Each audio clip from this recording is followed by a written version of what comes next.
YCP ప్రభుత్వంలో ఉద్యోగులు వ్యాపారులెవరూ సంతోషంగా లేరని ఆరోపించారు విజయవాడ రూరల్ టీడీపీ ఎమ్మెల్యే అభ్యర్థి యార్లగడ్డ వెంకట్రావు. ఉపాధి అవకాశాలు లేవు, నిర్మాణ రంగం కుదేలైందని విమర్శించారు. పరిశ్రమలు లేక ప్రభుత్వం దివాలా తీసే పరిస్థితి తలెత్తిందని అన్నారాయన. రానున్న ఎన్నికల్లో టీడీపీ అధికారం చేపట్టి ప్రజల సమస్యలు తీర్చుతుందని హామీ ఇచ్చారు. తెలుగుదేశం పార్టీ, జనసేన, బీజేపీ నాయకులకి, కార్యకర్తలకి, అలాగే పవన్ కళ్యాణ్ గారి అభిమానులకి, అలాగే వైసీపీలో కూడా ఉండి నాకు మద్దతు ప్రకటించాలని నామినేషన్ కార్యక్రమాలు చాలా మంది వచ్చిన పరిస్థితి. ముఖ్యంగా యూత్ అందరూ కూడా మీడియా ముఖ్యంగా మరోసారి ధన్యవాదాలు తెలియజేస్తున్నాం. ఈ రాష్ట్రంలో వైనాట్ 175 ఫస్ట్ చెప్పి తర్వాత రెడీ అనే పరిస్థితికి వచ్చారు. సిద్ధమంటే రెడీ అన్నారా?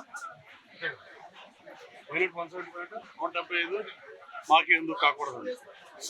వైనాట్ 175 వల్ల రెడీ అయింది. ఇప్పుడు ఈ రెడీ వల్ల ఏమవుతుంది అనేది రాష్ట్ర ప్రజలు నిర్ణయించే పరిస్థితి దాదాపు 20 రోజుల్లో తెలుస్తుంది.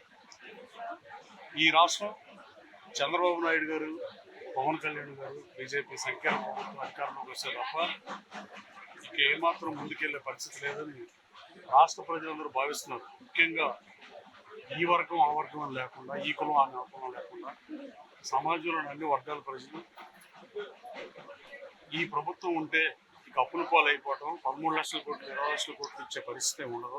కేంద్ర ప్రభుత్వం కూడా అప్పులు ఇచ్చే పరిస్థితి ఉండదు. అన్ని స్థాయిల్ని ఈ ప్రభుత్వం దాటేసింది, అన్ని తప్పులు చేసేసింది. భాష బూతులు ఈ జనం విసిగిపోయారు. అలాగే అభివృద్ధి శాంతం అడగెక్కిచ్చారు. కేవలం సంక్షేమంతో గట్టెక్కుదాం అనుకుంటున్నాను. అదన్నా కరెక్ట్గా చెప్పకుండా మేము రెడీ అని మేము వైనాట్ 175 అనుకుంటున్నాం. సంక్షేమ పథకాలు ఇటు పరిస్థితుల్లో బిలో పోవర్టీ లేకుండా ఇవ్వాల్సిందే. అలాగే